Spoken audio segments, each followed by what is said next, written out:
आमिर, ये जो बहस छिड़ निकली है कि भाई कौन बनेगा कप्तान, तब्दीली होनी चाहिए, ये होनी चाहिए। पीसीबी के चेयरमैन तो अपने अहले खाना के साथ कल एक तस्वीर आई दुबई में, वहां दिल्ली में मौजूद है, लेकिन अब इसका क्या होगा? आप क्या समझते हैं, इस तरह की बहस का फायदा क्या है?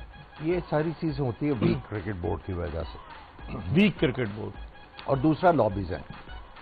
देखिए, एक तो आपको चीज अंडरस्टैंड करनी है कि कहीं ना कहीं किसी ना किसी को कोई फायदा होता है अपनी मर्जी का कप्तान बनवा के। अब मैं उसकी डिटेल में नहीं जाना चाहता कि आपको किसने बनवाया था कप्तान? ठीक है, आपको किसने बनवाया? देखिए, उस वक्त तो देखिए मुझे आरिफ अब्बासी साहब ने वाइस कैप्टन बनाया था।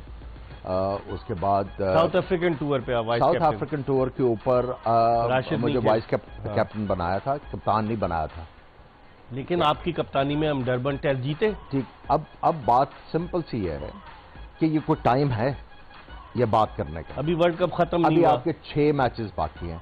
देखिए, इस टूर्नामेंट में जाने से पहले जब ये वावेला मचाया गया कि कप्तान नहीं होना चाहिए, ये नहीं होना चाहिए, उस वक्त से बाबर आजम अंडर प्रेशर चल रहे हैं। ठीक है, एक तो उनकी अपनी परफॉर्मेंस इतनी बेहतर नहीं हो रही थी, अल्लाह करके उन्होंने पिछले मैच में 50 रन किए हैं। तो आपको अभी सपोर्ट करना है। अभी ये वाली बात जो है ये गलत टाइम के ऊपर है, ये इसके कॉन्सिक्वेंसेस होंगे। अगर ये कोई बात कर रहा है तो वो सिंसियर नहीं है।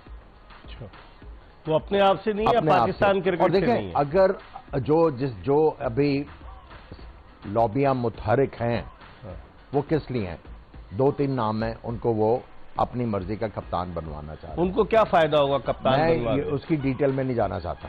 अच्छा, ठीक है, उसकी डिटेल में मैं नहीं जाना चाहता। आप छुपी बातें करते हैं। ठीक है, वो समझ अक्लमंद के लिए इशारा काफी है। ओके, अब अगर आप जितने भी कैंडिडेट हैं उसमें से अगर आप क्रिकेटिंग, सिर्फ क्रिकेटिंग मेरिट्स के ऊपर बात करें तो रिजवान कप्तान बनते हैं। अब उनकी कोई लॉबी नहीं है। वो तीनों फॉर्मेट नहीं खेल रहे, वो दो फॉर्मेट खेल रहे। 2 फॉर्मेट खेल रहे। आप देखें ना, सरफराज ने टेस्ट में अच्छा परफॉर्म किया। टेस्ट में अच्छा परफॉर्म किया हुआ है। आप बिल्कुल सरफराज का सोच सकते हैं इन टेस्ट मैचेस। आप वनडे व्हाइट बॉल क्रिकेट में आप रिजवान का सोच सकते हैं। बाकी जो है अभी जो है किसी को फिटनेस का मसला है, किसी से बॉलिंग नहीं हो रही, किसी की फॉर्म का मसला है, किसी की अभी टीम में प्लेस जो है वो उसके ऊपर क्वेश्चन मार्क है। ठीक है, तो जितनी भी लॉबियां थोड़ी देर के लिए रुक जाएं, वर्ल्ड कप खत्म हो लेने दें। और देखें, जो मेरे लिए जो सबसे अलार्मिंग चीज है वो ये है कि आप ड्यूरिंग अब मेजर टूर्नामेंट इस तरह की बात किस तरह कर सकते हो? सही, सही। अभी आपका कप्तान जो है वो उसने खेलना शुरू किया है, स्कोर करना शुरू किया है। आप उसको बैक करें कि यार आप जान लड़ाओ, ये करो, मशवरा दो कि कप्तानी में कहां पे झोल आ रहा है। लेकिन मैं इससे कदा कलामी, इससे पहले मैं समी की तरफ जाऊं, लोग ये कहते हैं कि बाबर आजम भी तो अपनी टर्म्स डिक्टेट करा रहा है। जाने से पहले खिलाड़ियों के सेंट्रल कांटेक्ट का मामला, पाकिस्तानी टीम का सिलेक्शन, कोच के वो हेड, देखिए ये सबको पता है ना। हाँ, उन्होंने डिक्टेट किए टर्म्स, हफीज भी इसलिए छोड़ गया जी। ठीक है, सबको पता है। ये सारी बातें होंगी आफ्टर द वर्ल्ड कप। ये सारे जो है चीजें रजिस्टर्ड हैं। सही, कि बाबर आजम ने अपनी मर्जी की या नहीं की। ठीक है, अब जब रिजल्ट नहीं आएंगे उनको जवाब देना पड़ेगा ना। आप वेट करें। ठीक है, let the world cup finish. अगर पाकिस्तान नहीं अच्छा परफॉर्म करता और जो उन्होंने जिन प्लेयर्स के ऊपर उन्होंने एम्फसाइज किया हुआ है, वो भी अच्छा अगर वो नहीं अच्छा करते तो आप बिठा के पूछेंगे कि भाई आपने तो ये दावे किए थे, ये तो नहीं हुए, अब क्या करना है? समी, आप कैसे देखते हैं? आप भी सिलेक्टर रहे हैं, कप्तान का कितना इनपुट होता है टीम के सिलेक्शन में? जिस तरह इसके बाबर आजम के बारे में बात की जा रही है कि जो टीम गई, बाबर आजम ने आखिरी लम्हे पे पीसीबी के मैनेजमेंट कमेटी के चेयरमैन को कहा कि ये मेरी टीम है, अगर आप इस टीम को नहीं लेते तो मैं कप्तानी से, ये खबरें वहां से आई हैं कि मैं कप्तानी नहीं करूंगा। तो फिर उन्होंने इंजमाम उनको घर लेकर गए, बातचीत तय हुई, सेंट्रल कॉन्टेक्ट। आप सिलेक्टर रहे हैं, कप्तान का कितना इनपुट होता है टीम के सिलेक्शन में? बहुत ज़्यादा इनपुट होता है कप्तान का, क्योंकि देखें ग्राउंड में लीड उसी ने करना होता है कप्तान ने। तो लेकिन बात ये आती है ये रोल, एडमिनिस्ट्रेटिव रोल जो है ना, ये कमी है। जैसा आमिर भाई ने कहा है कि देखें ये सब होना चाहिए था वर्ल्ड कप से बहुत पहले, साल भर पहले। देखें विजन की कमी है यहाँ पे।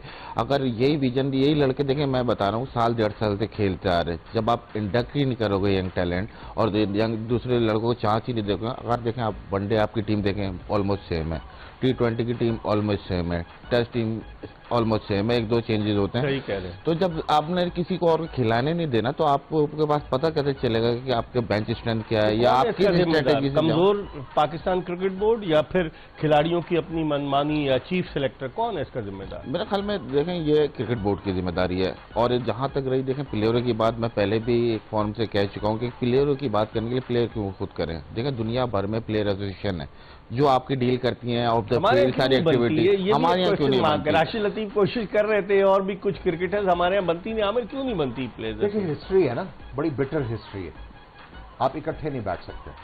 एक टाइम आता है जब जिंदगी में आप कहते हैं let the bygones be bygones, और बड़ी पिक्चर के लिए आप इकट्ठे हो जाते हो।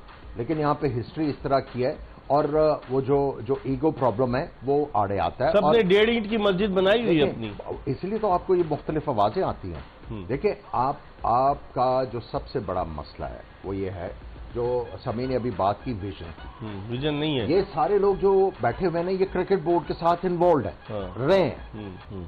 तो आप टीम को इस तरह करते हैं जिस तरह दुनिया की बेस्ट टीम हो गई। सही कह रहे हैं। आप हारते हैं, आप ये नहीं आइडेंटिफाई करते जीतने के बाद भी कि यार नहीं हमें अभी बहुत इंप्रूव करना है। किसी ने आज तक ये हाईलाइट की है चीज? मसला सिर्फ ये है। और जहां तक आपने कप्तान की बात की, weak chief selector, weak chief selector, इतना बड़ा प्लेयर था, चीफ सेलेक्टर तो बहुत बड़ा प्लेयर था। कप्तान आपको ये कहे कि भाई एक गलत बंदे को सिलेक्शन के लिए कहे, आप क्या करोगे? अगर आपकी 25 लाख रुपए माहाना की नौकरी है तो क्या आप कहेंगे नहीं मैं नहीं करूंगा? और बात यह है मेरे ऊपर वो एक क्वेश्चन मार्क लगाते हैं जुनैद का। ठीक है, बात यह है कि पाकिस्तान में ऑनेस्टली काम करने के लिए ना, आपको पता है दुनिया में हर जगह पे ऑनेस्टली आपको कुछ ना कुछ जो है गिवन करना होता है। ठीक है, अगर मैंने 0.11 जो है वो कॉम्प्रोमाइज करके बाकी जो है वो बिल्कुल मेरिट और ऑनेस्टी के ऊपर सिलेक्शन की है। बात सिंपल सी है कि यही थे चीफ सेलेक्टर। जब मैं चीफ सेलेक्टर था ये कप्तान थे ना। नहीं के दौर में अगर इनकी बात में क्रिकेटिंग मेरिट्स नहीं होते थे नहीं मानी जाती थी। सॉरी, उस वक्त नए नए आए थे ना, खुद इन्होंने परफॉर्म नहीं किया हुआ था। वो हम लोग पूछते थे भाई, अगर आप पहले इनसे टीम पूछते थे ना कोच और कप्तान से कि कौन सी टीम है जी आपकी, हम 5 सेलेक्टर्स बैठे होते थे, कौन सी टीम है, हम पूछते थे स्ट्रैटेजी क्या है, ये प्लेयर किस तरह यूज होगा बताएं। अगर इनकी बात में वजन होता था हम बांटते थे, मानते थे। अगर वजन नहीं होता तो हम कहते थे आप बाहर बैठे, सिलेक्शन कमेटी डिसाइड करेगी, हम आपको बता दें। एग्री हो गए थे, हो जाते थे, बिल्कुल होना पड़ता था जी। आपने कई दफा होता था, आपके आर्गुमेंट्स होते थे, आपका वो एक तरह का टेस्ट खराब होता था, लेकिन आपने वो काम करना है जो पाकिस्तान क्रिकेट को आगे लेके जाएगा। अगर आप चुप करके एज ए चीफ सेलेक्टर बैठे रहोगे और आपको ये नजर नहीं आया कि ये वाले स्पिनर और ये वाले जो हम सिलेक्शंस कर रहे हैं ये वर्ल्ड कप में काम नहीं आने, तो आप किस लिए आए यहाँ पे? पिछले वर्ल्ड कप में भी थे। है अगर बाबर आजम ये कह रहे थे कि अगर मेरी मर्जी की टीम ना हुई तो मैं नहीं जाऊंगा, आप कहते हैं कि थैंक यू वेरी मच।